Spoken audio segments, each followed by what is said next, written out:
Assalamualaikum teman-teman, terima kasih sudah menonton video ini. Kalau kamu punya telur ayam di rumah, jangan cuma diceplok, kamu harus cobain resep ini. Nah, untuk pertama-tama di sini saya menggunakan telur ayam sebanyak 6 butir ya. Kita gunakan putih dan juga kuningnya. Kemudian agar gurih, saya tambahkan kaldu ayam sebanyak 2 sendok teh. Nah, ini kita kocok lepas dulu telurnya, kita satukan antara putih dan kuningnya agar benar-benar tercampur rata ya. Oke, jika udah seperti ini, udah cukup, kita sisihkan. Sekarang kita sediakan satu wadah, boleh piring atau mangkok yang agak besar. Saya tambahkan 15 sendok makan tepung terigu, ini boleh protein sedang atau protein rendah.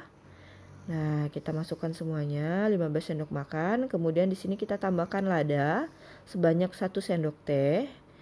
Kita taburkan seperti ini. Kemudian agar gurih, kita juga tambahkan kaldu ayam. Nah, untuk kaldu ayamnya ini kita bisa tambahkan 2 sampai 2,5 sendok teh ya. Selanjutnya di sini kita tambahkan juga ketumbar bubuk, ini sebanyak 1 sendok teh. Nah, kemudian keempat bahan ini akan kita gaulkan atau kita ratakan ya. Agar nanti tepungnya ini jadi gurih ya teman-teman, aromanya juga harum. Dan ini pastikan semua bumbunya itu tercampur, jadi tidak menumpuk di satu titik tepung. Oke, jika sudah rata seperti ini, kita sisihkan. Sekarang kita ambil lagi satu wadah. Nah, di sini kita akan menggunakan tepung serbaguna atau tepung yang udah ada rasa ya teman-teman. Sebenarnya nggak harus pakai sajiku, kamu bisa pakai tepung bumbu yang lain, yang dia tuh udah gurih.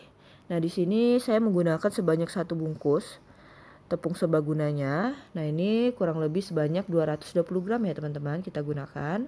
Kemudian di sini kita tambahin air. Nah, untuk takaran airnya ini nanti kita akan sesuaikan dengan kekentalan atau keenceran adonan. Nah, ini kita satukan, kita tambahkan aja sedikit demi sedikit untuk airnya agar nanti kita lebih mudah untuk menakarnya. Nah, ini saya tambahkan kembali. Kita aduk sampai tercampur rata ya teman-teman, sampai nggak ada lagi bulir-bulir tepungnya. Oke, kita tambahkan lagi. Nah, di sini untuk air setelah saya takar atau saya hitung itu kurang lebih 250 ml ya teman-teman. Kita menggunakan air untuk 220 gram tepung serbaguna. Oke, ini udah cukup. Kemudian kita sisihkan. Sekarang kita akan lanjut mulai memasak dulu. Ini memasak tahap pertama, kita gunakan minyak yang cukup. Kemudian minyaknya udah panas, langsung kita masukin tadi telur yang udah kita kocok. Nah, ini kita bagi dua ya teman-teman, jadi nggak semuanya langsung kita dadar telurnya. Jadi nanti kita bikin 2 telur dadar, ini setengahnya dulu, atau 3 butir telur.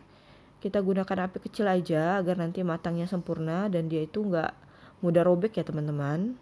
Nah, ini kita balik sampai warnanya kuning kecoklatan atau warna emas. Nah, kemudian masih ada sisanya yang tadi kita dadar lagi, minyaknya nggak usah terlalu banyak.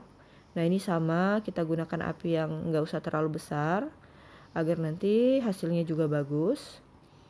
Oke, kalau udah matang bagian bawahnya kita balik seperti ini. Nah, kalau misalnya kedua sisinya sudah mulai kuning kecoklatan, udah boleh kita angkat ya teman-teman. Nah, ini dia hasilnya tadi telur dadar yang kita bikin dari 6 butir telur. Nah, ini kita dapatnya 2 lembar ya teman-teman atau 2 timpas seperti ini. Sekarang adalah proses pemotongan. Nah, di sini telurnya ini akan kita potong atau kita bagi menjadi berapa bagian. Nah, idealnya itu untuk masing-masing lapisan ini kita akan membaginya menjadi 4 bagian ya teman-teman. Nah, seperti ini. Jadi kita dapat nanti 8 lembar telur yang ukuran seperti ini ya, telur dadar. Sekarang kita akan membuat bumbu halusnya dulu, atau ini kita akan bikin sambal gepreknya. Saya gunakan cabai rawit, kemudian kita tambahkan garam. Cabai rawitnya sekitar 50 gram, kemudian kita tambahkan MSG atau penyedap rasa, boleh juga pakai kaldu. Nah, ini setengah sendok teh. Kita ulek dulu, kita semi haluskan ya, jadi nggak usah sampai terlalu halus banget. Nah, jika udah seperti ini kita tambahkan bawang putih sebanyak 2 siung. Jadi untuk sambal geprek atau sambal oreknya ini bahannya simple banget ya teman-teman, cuma cabai, bawang putih, kemudian garam dan juga MSG atau kaldu. Nah, jika udah seperti ini kita akan langsung sirami dengan minyak panas. Jadi ini kita bikin sambal korek atau sambal geprek. Ini enak banget teman-teman, aromanya harum, jadi sambalnya tuh nggak dimasak. Tapi ini tuh enak banget. Nah ini udah seperti ini. Kemudian kita akan ambil tadi minyaknya, jadi biar dia kering ya. Nah minyaknya kita sisihkan. Nah jika udah seperti ini udah jadi untuk sambalnya. Sekarang kita akan lanjut ke proses berikutnya. Nah ini tadi tepung terigu yang udah kita kasih bumbu.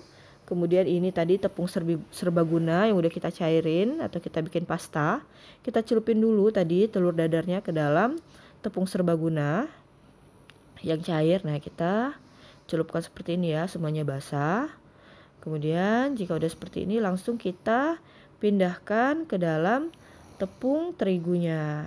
Nah, jadi sebenarnya di sini kita akan bikin telur geprek atau telur crispy ya, teman-teman. Yang nantinya akan kita geprek dengan tadi sambal korek atau sambal geprek yang udah kita bikin.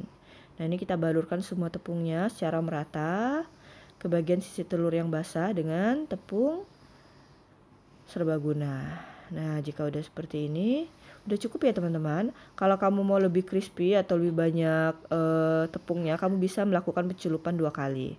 Tapi kalau kamu nggak suka terlalu crispy, cukup 1 kali aja ya. Nah, ini kita selesaikan semuanya. Oke, sekarang kita akan mulai menggoreng telurnya. Kita gunakan minyak yang agak banyak. Kemudian kita biarkan dulu sampai minyaknya benar-benar panas. Nah, kalau udah panas langsung kita masukin tadi ya telur crispy atau telur tepungnya. Nah ini jadi ini telurnya tuh udah gurih teman-teman, dan juga tepung pembalurnya itu juga udah gurih ya, atau tepung pencelupnya. Nah kita goreng sampai warnanya kecoklatan. Jangan lupa terus kita balik ya, gunakan api sedang, jangan gunakan api kecil agar dia nggak meresap minyak ya teman-teman. Nah ini warnanya udah kuning kecoklatan, kita agak tuakan kembali. Nah jika udah seperti ini udah cukup ya teman-teman. Ini udah boleh kita angkat. Telurnya ini udah crispy banget. Kemudian kita tiriskan minyaknya. Sekarang kita akan langsung geprek di dalam ulekan sambal korek atau sambal gepreknya. Nah langsung aja kita geprek seperti ini ya teman-teman. Ini aroma sambalnya harum banget. Dan rasanya juga enak ya teman-teman. Nah ini kalau udah seperti ini udah cukup. Langsung aja kita pindahkan ke dalam piring sajian. Nah jadi 6 butir telur tadi kita mendapatkan 8 potong atau 8 bagian telur geprek seperti ini ya teman-teman. Ini ukurannya agak besar, jadi bisa untuk makan 1 porsi nasi. Oke, nah ini udah selesai kita geprek. Ini dia hasilnya, telur geprek ini enak banget teman-teman dimakan pakai nasi hangat. Buat kamu yang sudah menonton video ini jangan lupa cobain di rumah ya. Terima kasih, salam dari saya Nada Rafika TV, bisnis ibu rumah tangga. Assalamualaikum warahmatullahi wabarakatuh.